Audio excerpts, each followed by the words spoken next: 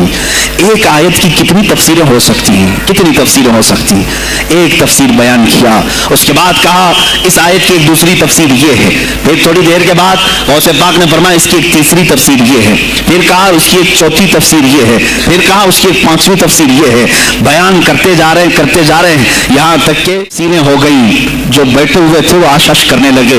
اس کے بعد اتنا ہی نہیں, آگے بڑھتے رہے, آگے بڑھتے گئے. 40 تفسیریں ایک آیت کی آپ نے بیان کی.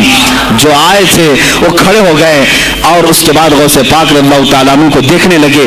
غوث پاک نے ان کو مخاطب کر کے کہا اے گروہ علماء, اے جماعت علماء, تم 13 تفسیریں یاد کر کے آئے تھے ایک آیت کی, کیا وہ میں نے شروع سے 13 تک صحیح بیان کیا؟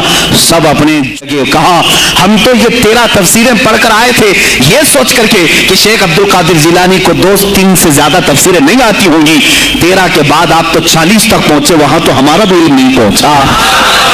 جماعت علماء دنگ رہ گئے اور اس کے بعد توبہ بھی کیا. کہا ہمارے دلوں میں بدگمانی آ گئی تھی, ہم توبہ کرتے ہیں.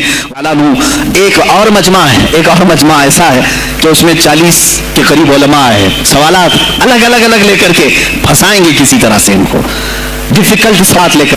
غوث پاک رضی اللہ تعالیٰ ایک جماعت سے خطاب کر رہے ہیں. 40 علماء ہے, الگ الگ سوالات نوٹ کر کے میں یہ پوچھوں گا, تم یہ پوچھنا, تم یہ پوچھنا. غوث پاک رضی اللہ تعالیٰ نے اپنا خطاب کیا اور سوالات کے لیے اس دن محفل کا وقت ہی نہیں دیا. کہا آج سوالات کوئی نہیں کرے گا. وہ لوگ تو سوالات لے کر کے آئے تھے. سب مجمع میں خطاب کے بعد جس کو جو پوچھنا ہے آپ کہتے ہیں کہ پوچھ لو, اس دن کا کوئی نہیں پوچھے گا, کر کے جاؤ, آؤ سے مسافہ کر کے جاؤ. تو یہ جو علماء کی جماعت تھی ان کو بلایا. ایک آتے ان کو سینے سے سینہ لگاتے اور کہتے تیرا یہ سوال تھا, اس کا یہ جواب ہے. دوسرا آتا اس سے کہتے تو یہ گھر سے سوچ کے آیا تھا, تیرا سوال یہ ہے, اس کا جواب یہ ہے. اس طرح 40 سے مسافہ کیا, معانقہ کیا. ان کے سوالات کے پوچھنے سے پہلے جوابات بھی دے دیے اور اس کے بعد کہا کیا ہے گروہ علماء, تم سوال کرتے اور میں جواب دیتا تو عبد القادر کی کیا اس میں خصوصیت تھی؟ تم سوال بھی نہ کرو, میں جواب دوں, تب پتا چلے گا کہ میں بندہ قادر ہوں, قادر کا بندہ ہوں. تم نے سوال بھی نہیں کیا اور میں جواب دوں تو تمہیں احساس ہوگا کہ میں قادر کا بندہ ہوں. اللہ رب العزت کا کہ صفاتی نام ہے. عزیزان گرامی وقار, علماء نے تنگ کیا, پریشان کیا, آپ کے مجموع کو روکنے کی کوشش کی. سے سینہ لگاتے اور کہتے تیرا یہ سوال تھا, اس کا یہ جواب ہے. دوسرا آتا اس سے کہتے تو یہ گھر سے سوچ کے آیا تھا, تیرا سوال یہ ہے, اس کا جواب یہ ہے. اس طرح 40 سے مسافہ کیا, معانقہ کیا. ان کے سوالات کے پوچھنے سے پہلے جوابات بھی دے دیے اور اس کے بعد کہا علماء تم سوال کرتے اور میں جواب دیتا تو عبد القادر کی کیا اس میں خصوصیت تھی؟ تم سوال بھی نہ کرو, میں جواب دوں, تب پتا چلے گا کہ میں بندہ قادر ہوں, میں قادر کا بندہ ہوں. تم نے سوال بھی نہیں کیا اور میں جواب دوں کہ میں قادر کا بندہ ہوں. اللہ رب العزت کا کہ صفاتی نام ہے. عزیزان گرامی وقار, علماء نے تنگ کیا, پریشان کیا, آپ کے مجموع کو روکنے کی